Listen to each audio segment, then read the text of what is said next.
bring Brooke up in just a second to describe this tool that he's developed to you. All I want to do is say a couple of words about why this tool relates to what I've been talking to you about so far.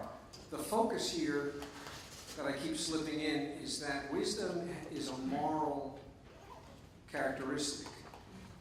And the reason it's a moral characteristic is that it involves how we interact with other people, which means that it will have effects on other people. So it is moral skill and moral will, the desire to do right by other people that I'm talking about. And the question is, how does one acquire this sort of thing? And the answer, I'm afraid, is not the easy way. The way you acquire wisdom and other virtues is basically by asking yourself important questions, answering those questions for yourself, and then organizing your life so that you get to practice being the kind of person that you think you should be. There is no shortcut. There is no cake mix. You have to do it the hard way, and the hard way is by acting in a way that's consistent with what you believe and practicing. And left to our own devices, by and large, even if we have the best of intent, life gets in the way, and it's sort of like signing up for the gym on New Year's Day every year, and going 3 times the first week, 2 times the second week, and then wondering why the hell you bought a year's membership thereafter. So we have good intentions, but we don't stick with it, and it takes sticking with it. And I think that the tool that Brooke has developed is one very powerful way to help people not only resolve to live in a certain kind of way, but then also to stick with it. So I'm going to turn the floor over to Brooke for a while, and then I'll come back to wrap up, and we'll have time, I promise you, to take questions. Thank you very much, Barry. I'm not an academic. My background is math, computer science, and finance. I have a background in design and software, but most of my career over the last 30 years has been in the securities industry, which I'm proud of my record, but I'm not proud of my industry. And the problem with our industry is, as Barry says, is not rules. The only thing that saved me from doing the wrong thing on many occasions wasn't the rules and regulations, the SEC, or my compliance office. It was the imagined voice of my father saying, "I'm ashamed of you." I think that's important. And the most important thing I am is a father, and a pretty flawed father. And this tool came out of, we lived in Japan in 1991. I met a Japanese World War II veteran, and I asked, how did you build this amazing recovery after World War II, given your history of a military, feudal, brutal country? And he said, remember, there are 2 things. There's nothing you can do right now, and there's nothing you cannot do in a generation if you raise your children to be better than you. So this is a tool that was about 10 years in the making, and all it is 54 questions to ask yourself. And I'm not claiming that my answers are right. I'm not even claiming I have any answers. And I'll tell you, it's been a difficult thing because I have to realize how many answers I don't have. But the first and obvious question to ask yourself, and I ask you to ask yourself, don't ask others, ask yourself, and that is, who am I? And the second one is, so you can keep your relationships in perspective, ask yourself, who is important? And the third, because we cannot function effectively without knowing how the world works, ask yourself, what do I need to know? And the fourth is, so that you can spend your time wisely, ask yourself, what do I want to do? And if you think about a job interview, and after all you're interviewing for the job, you have a job, live the rest of your life, these are good questions. Who am I? Who is important? What do I need to do? And what do I want to do? Now, all the hearts, it turned out, just by happenstance, that I had 13 questions in each of 4 categories. And all the hearts are questions about you. An important question to ask yourself is, what am I grateful for? Whom do I thank? How do I thank them? And the reason is because if you try hard at something that's hard, you're going to fail. And when you fail, you're going to have to fight depression. And this is the best tool I've found. You studied it. True? Gratitude is a tool, selfish tool for fighting depression. Lens of fairness, because fairness is a human invention. That's what my dad said. It's human invention. It's not a natural invention. What does fairness mean to me? When is fairness mandatory? And when is it okay to be unfair? So, Barry talked about that. The lens of wealth. All the diamonds are about the world. This is an important one. Especially college students have a hard time with if their parents have been paying the bill. Where do the things I want come from? How will I create wealth? And how will I consume wisely? And an important thing is, you're wealthy to the extent that you have more than you want. So controlling your desires and keeping them modest is a way of becoming wealthier because you have more left over for others. Right? And the last, I ask people, what do you want to do on job interviews? And they tell me. And then I say, well, what will you do only if you're rewarded? And what will you do for its own sake? So that's important. Now, I won't go through all of these, but each suit has 13 questions, and they each ends with, you discover that the aces and the kings are, the aces are both low and high. So the first question, the lens of you, who am I, ends with authenticity. Because it can be exhausting to be someone other than yourself. Ask yourself, am I who I say I am? And this is a big controversy in the business world. Authenticity has become a big buzzword. And I was just talking to a recruiter today who was talking about how much he hates it. And I empathize. And the reason is because if you're lying, you're still authentic. You're an authentic liar. Right? So, authenticity needs a check. Are you who you say you are? And the answer, by the way, is no, of course not. You can't know yourself. But you can aspire, you can say you're somebody better than you are, and you can aspire to be that person. Next, people. Who's important? The lens of accountability, so you can help yourself and others live up to your potential. Ask yourself, how do I and others hold me accountable? And how do I hold others accountable? So my personal feeling is that if a parent's willing to buy the best lawyers to get their kid off of some heinous crime, then the parole officer is important, not the parent. And the lens of growth. Ask yourself, what do I need to know? And I think the answer is, I don't know, but you'll never stop needing to know things. And when we become knowledge obsessed, we seem to care less about skill and wisdom, as Barry has shown, is somehow fallen by the wayside. And we all have an obligation to teach others. If we do not teach our youngsters, then humanity comes to an end. Right? I don't think we compete in the world of biology. Okay? And the last is the lens of integrity. What do I want to do? The answer is nobody cares what you want to do if you don't do what you say you'll do. So ask yourselves, what are the rules that I live by, and do I do what I say I will do?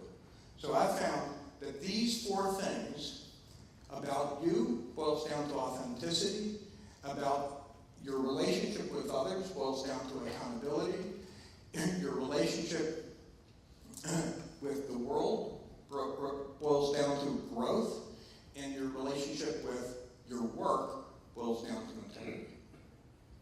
And I found, and I've used this with students and with high school students, college students, and in the workplace, and counselors have used it, that it's very powerful because there's just a very simple set of questions, and then you can answer them. Now, my wife and I brought a bunch of these decks of cards. We don't make money selling them, but we don't want to lose money. I just retired in February, so I'm on fixed income, and given where fixed income yields are these days, that means zero. Okay? So, but I have a website called Lens Game that we created, and you can enter your email address, and automatically you will be emailed one of these questions every day, with breaks every now and then to catch up. And then there are instructions on how to use it, and you can browse many of the questions online. So that's it, right? That's my grandmother, and that's my son. Was that lensgame.com? Yes, I should. Lensgame.com. If you sign up for that mailing list, you'll also get a link to get a Word document that you can download and fill in all your answers. And if you hit reply with your answer, I'll get the reply. So watch out, right?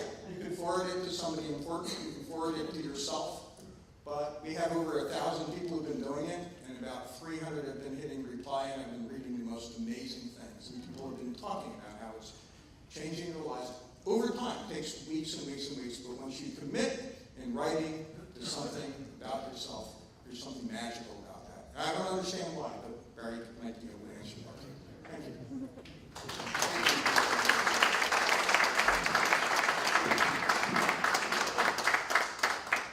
Let me just say that for those of you who are grandparents, this would not be a bad thing to do with your grandchildren as a substitute for watching your children attached incessantly to screens.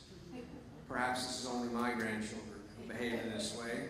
I don't know, I'm not sure it's an easy sell to get them to sit down and have these conversations with you, but it might be an easy sell. There's a kind of naive optimism in young people that would make these kinds of questions much more tempting to discuss than when you ask the same questions to college students who have already been made quite jaded and cynical by the time they get to college. So it's worth thinking about and using these as a tool to engage in conversations with people whose welfare you care deeply about. And you'll probably at the same time learn something about yourself. So I only have a few things to say to wrap up. Let me again emphasize, whether you use Brooke's cards or something else, if you aspire to becoming wiser yourself or to nurturing wisdom in the people you care about or the people you work with, there is no substitute for practice. If you supervise people, if you employ people, what this means is that you should back off and let them make their own decisions. You should back off and let them take initiative. You should back off and let them occasionally fail. This is true of parents raising children. There's an incredible terror on the part of parents, especially affluent parents, that their kids will ever have a bad day, let alone a bad week. And so what we're doing is we're running around underneath them with safety nets, making sure that if something bad happens, we'll catch them so it won't be very bad. And what I see as a consequence of this in the students that I teach at Swarthmore is an amazing lack of resilience. These are kids who simply do not know how to cope when anything doesn't go exactly as they intend and expect it to go. So we're trying to do right by our kids. We're trying super hard to do right by our kids, but we're actually not doing them a favor by shielding them from every disappointment and every failure. It's hard to resist the temptation to protect them in this way, but it's probably not in their long-term best interest. I mentioned to you before this woman, Amy Rezniewski, who did research on the hospital janitors. She also did some other research that I think resonates with Brooke's card about what do you do for money and what do you do for fun. She studied a distinction that has been around philosophically, but no one has actually ever studied, between different approaches people take to their work. Some people think their work is a job. They do it for the pay. If they got another job that paid more, they changed jobs in a second. Thank God it's Friday is what they hum to themselves all week long. They wouldn't encourage their friends or their children to do the work that they do. It's just about making a living. Other people have a career. A career is not just about making a living. It's about making a living and advancing, going somewhere. So people with careers are people who have jobs and prospects of better jobs. And then there's a third category, and there's been a lot of research over the years between the job attitude and the career attitude, as if that exhausted the possible attitudes you could have toward your work. But it doesn't. There's a third category. Amy brought this into people's awareness, and now it's being studied, and that is the notion of work as a calling. And work as a calling is work that you do because of its meaning and significance to other people. It isn't a career. You're not necessarily going somewhere. The family doc is going to be a family doc for 40 years, seeing the same runny noses and the same, low-grade fevers for 40 years. It's about doing something significant that improves the lives of other people. Being called is originally this term was used in a religious context, like being called by God. We can secularize it. Being called by the profession of medicine to heal and ease suffering, being called by the profession of law to seek justice, being called by the profession of education to wake up young minds to the possibilities of intellectual development. And there are people who think their work is a calling, people who think their work is a career, and people who think their work is a job, even though they are all doing the same work. It isn't that medicine is a calling and janitorial work is a job. Janitors are in all three categories, teachers are in all three categories, and doctors are in all three categories. And what we need to aspire to is to find ways to make it so that more people do the work they do as if it were a calling. And I think there are steps that can be taken to make that happen. And if we take those steps, the result will be better work and happier, more productive workers. And the question is, and Brooke and I have had this conversation, another thing that led to the deck of cards is, how much of the stuff that I've been talking to you about tonight, and that Brooke is asking people in his deck of cards, how much of this stuff is taught to students in college? We pay a lot of money for our kids to go to college. Are they learning anything about any of these deeply, profoundly important questions? And the honest answer I can give, and I teach in one of the best places there is to teach in the world, and the honest answer I can give to that question is that if students learn answers to these questions, it is only by accident. There is nothing we teach at Swarthmore, or any place like Swarthmore, that deliberately tries to get people to learn these basically lessons about how to live your life. I think the justification for the very expensive liberal arts educations that we provide is that there are 4 questions that students should be able to answer, or at least start to answer, when they leave college. 1, what is worth knowing? The specific things they learn are going to be outdated soon after they leave college and enter the workforce.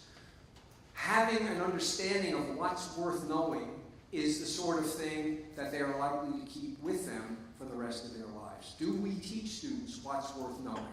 Do we teach students what is worth doing? Do we teach students what kind of person they should be? And lastly, do we teach students what their responsibilities are to other people? As I say, the answer to these questions is yes, sometimes we do, but never on purpose, always by accident. And I think any school that can say that they have succeeded in helping students develop answers to these questions in 4 years is worth whatever it costs to go there, whether or not the students are immediately employable as soon as they get their piece of paper. These are people who are slated to live meaningful and significant lives. And the people who can't answer these questions, I fear, are slated to struggle. So it would be nice, given the centrality of these questions, if schools like mine actually took it upon themselves to try to nurture in students answers to these questions instead of hoping that it somehow happens by magic while they're learning calculus, differential equations, and microeconomics. Okay, last point. I promised you that wise people are happy people. Here's why I think that's true. We now know from a lot of research on the determinants of well-being that the two most important determinants of well-being in people are close relations to other people and satisfying work. Money matters, but it matters a lot only when you're poor. Once people in a given society cross subsistence, additional income has not zero, but a very small effect on life satisfaction. So it is true that richer is happier, but only a little tiny bit happier once you've crossed subsistence. On the other hand, close relations to other people seem to pay rewards to one's own well-being indefinitely, as does work that you're eager to go to every day. Meaningful and engaging work and close relations to other people are the secrets to happiness. So the connection between wisdom and happiness is this. I believe you can't have successful, close relations to other people unless you're wise. You need to know what the other person needs to hear. You need to know how to listen when the other person is talking. You need to know how to take the perspective of other people. Wise people are better social partners than unwise people. So if you are wise, your social relations will go better. If you are wise, that means you are committed to doing the right thing because it's the right thing. And if you approach your work with that attitude, your work will be more engaging and meaningful. The result is that you will be happier to go to work, happier to take work home with you, happier to talk to people about what your work entails than if it's just a job. So wise workers are going to be happier workers. Wise friends, lovers, and parents are going to be happier parents. And the result is that the wiser people are, the happier they are. And what's great about this, if it's true, is that it means that we can undo the death spiral that we're in from using rules and incentives and produce a kind of positive spiral, because the happier you are, the better your relationships go, the better your work goes, which makes you happier still, which makes your relationships go better and makes your work go better, which makes you happier still. So there's a kind of positive feedback loop where everything about our lives that really matters keeps getting better, and the result is that we keep getting happier. And the secret to it is that we have somehow had wisdom cultivated and nurtured in us instead of suppressed by the conditions under which we do our work and relating to other people. So that, it seems to me, is a very important and optimistic lesson, and all that's required to make this happen is for each of you to go out and completely transform every single social institution you encounter. So your homework assignment is twofold. 1, look at the cards. 2, transform every social institution in the United States. We'll convene back here in 6 months, and you'll let me know about your progress. Thank you all very much.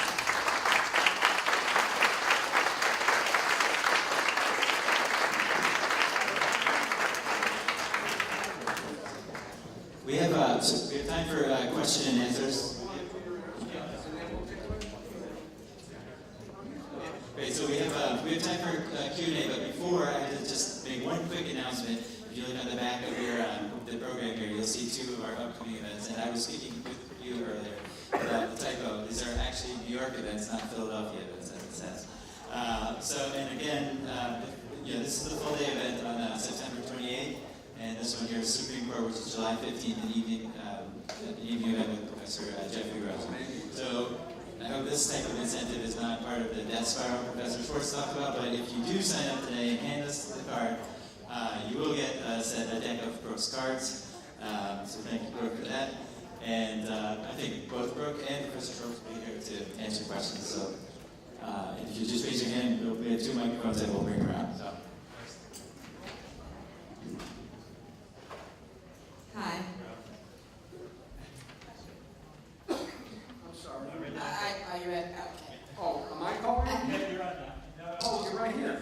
Sorry.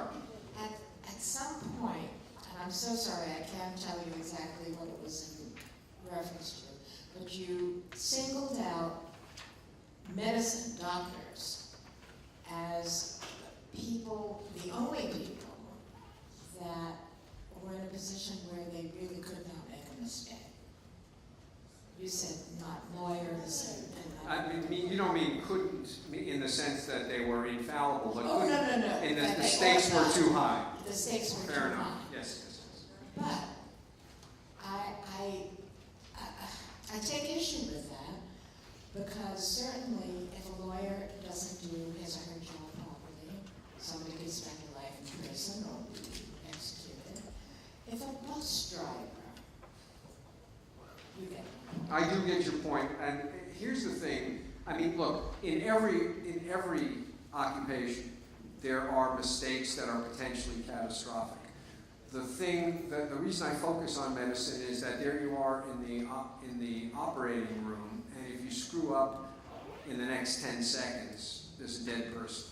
If you screw up while you're trying a case, there's a chance that other people will catch the mistake in time to save your client. But you're absolutely right that bus driver, you're absolutely right. Every occupation there will occasionally be high. Look, if you're a crappy custodian in a hospital, people will develop these hospital-borne infections and die. They come in for routine procedures and they go out dead. So it's not impossible to imagine that almost every job has potentially high stakes circumstances attached. And I might say that if custodians approach their work every day with the understanding that what they do is life and death, they probably would do it better. Those who need to do it better. So you're right, absolutely. Professor. Yeah. How would you approach the political situation with some of your recommendations?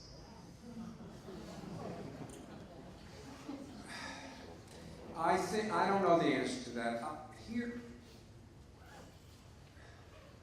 I think that the real obstacle to transforming large-scale institutions is not that the political leaders can't get anything done. I mean, that's a bad thing, but I don't think that's the main problem. I think the main problem is the kind of commitment of American society pretty much across the board to a kind of liberal individualism where no one thinks it's appropriate to tell other people what to do.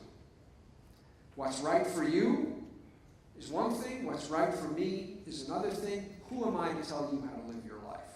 Who are you to tell me how to live my life? There's been a kind of collective failure of nerve as we have embraced the primacy of the individual that each of us gets to decide what's worth doing and why.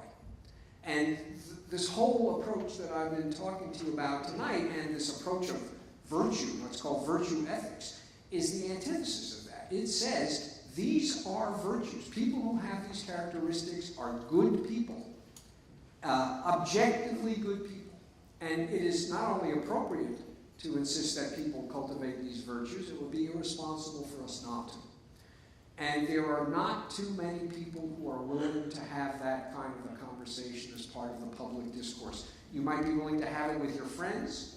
You might even be willing to have it in your house of worship.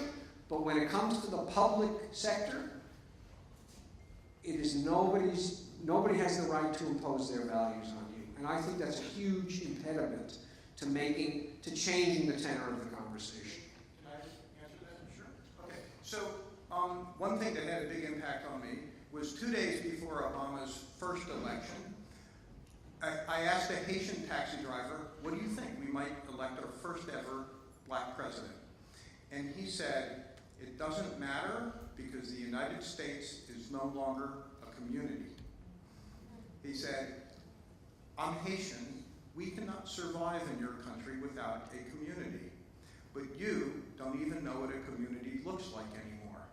And I said, what do you mean? And he said, Obama, if he's elected, will be president of the people who elected him. He needs to be president of all of you, and he won't be, so it doesn't matter. So my feeling is, the question isn't about politics, it's about community. And I actually have, I won't tell you now, sign up on the email, we can correspond on email. I'm actually very optimistic, because I'm optimistic about what's going to replace what's going to collapse. But it won't get replaced until it collapses. Professor here. Hi, I'm one of the baby boomers who was going to save the world. And I spent my entire life raising my children and working for nonprofit organizations, helping people, doing good, being productive. But I've now reached retirement, and I don't know how to do anything but be productive and save the world. I don't know how to have non-productive, good deed fun.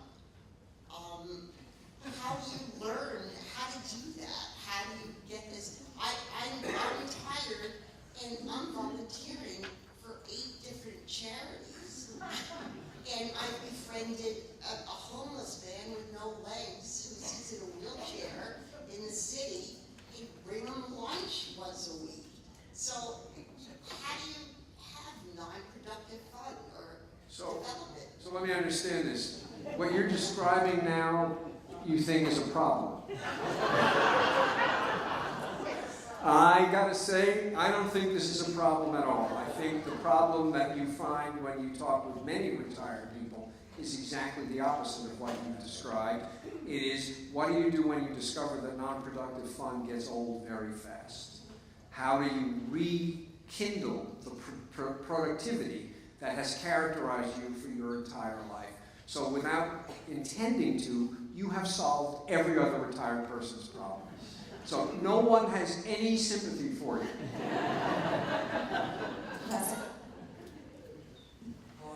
I think everything that you spoke about was, in theory, is terrific, but from experience, I think that it's really utopian. The world is the place that it is, and these are wonderful questions, but I think that, particularly in the area of finance, your associate was talking his background, is that people that, ask themselves these questions and then don't pay any attention to what's coming back at them.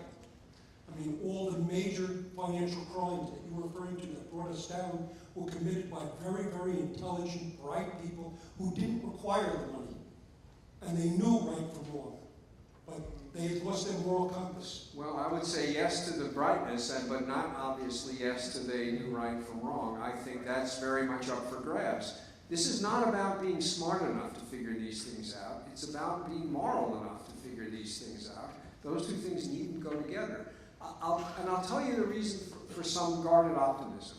There are these pockets in training where people have figured out that the standard model of training is bankrupt. So there's a little pilot program connected to the Harvard Medical School where they do things differently with third-year students. Instead of having them rotate from one specialty to the next, they get a panel of 20 people who are their patients for a year. And whatever they come into the office with, that's what you're going to have to treat. And there's an attending physician looking over your shoulder to make sure you don't kill anybody. But the point is, you are learning how to treat organ systems in the context of treating lives, people. The students love it. They become spectacularly competent physicians. They learn from one another. They share with one another. Is this scalable? I don't know. But it might be scalable. And if it is, there will be in a generation or two, the nature of medical practice will be very different from what it is now. So I'm hopeful. In law schools, most law students, the part of law school they like the best is what's called the legal clinic, where instead of studying cases, you actually deal with the legal problems of community residents who come in to ask for your assistance. They need to break a lease, or they're being evicted from their apartment, or this, that, or the other thing. And once again, you have to figure out how to help people valuable in the context of a full and complicated life, and it's not just about what's in the law books. The students love it. They learn how to deal with people and how to bend these black letter law principles to adjust to the circumstances that a particular client actually faces. At the moment, most law schools, especially the prestigious ones, are sort of contemptuous of it. The regular faculty don't teach it. They bring in adjuncts to teach it. They're basically, it's a sop to the students, and they would be quite happy if the students had no interest in doing this at all. But at slightly lesser law schools, where the student interest is apparent, they cater to the student interest. So it's moving more and more from the periphery to the center of legal education. If that continues, we will have a transformed population of lawyers. So you see these little pockets. There's a charter school movement in the United States called KIP. It's pretty big in New York. Are you familiar with it? Spectacularly successful with inner city kids. And their mission, although they didn't fully appreciate it when they started, their aim is teach kids character, and the reading and the math will take care of itself. So they teach these kids how to listen, teach these kids how to stick with tasks, be disciplined, and sure enough, you know, they're taking these kids, and a high percentage of them are going to college. Their success rate in college is so-so, but considering where they were beforehand, it's just a miraculous transformation. So no one thinks that public schools do education right, and the question is which charter school or charter schools is going to provide the model that becomes the general model of education 20 or 30 years from now. KIP strikes me as a plausible candidate. So I think if you look at the large, your kind of hopelessness is reasonable. But if you look at small pockets, there's reason for optimism as long as you have the patience to keep on keeping on and pushing in that direction. So you talked about how in my industry in finance people did know right from wrong. Well, I actually disagree. I mean, I meet a lot of people who either haven't thought about it or they have developed this theory that it doesn't matter, that the market's clear. You know, whatever the price is the right price.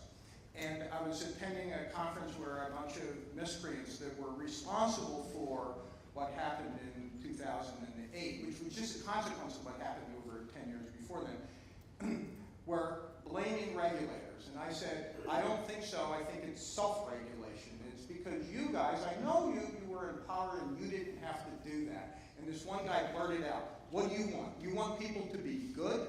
And I said, yes. Why wouldn't I want them to be good?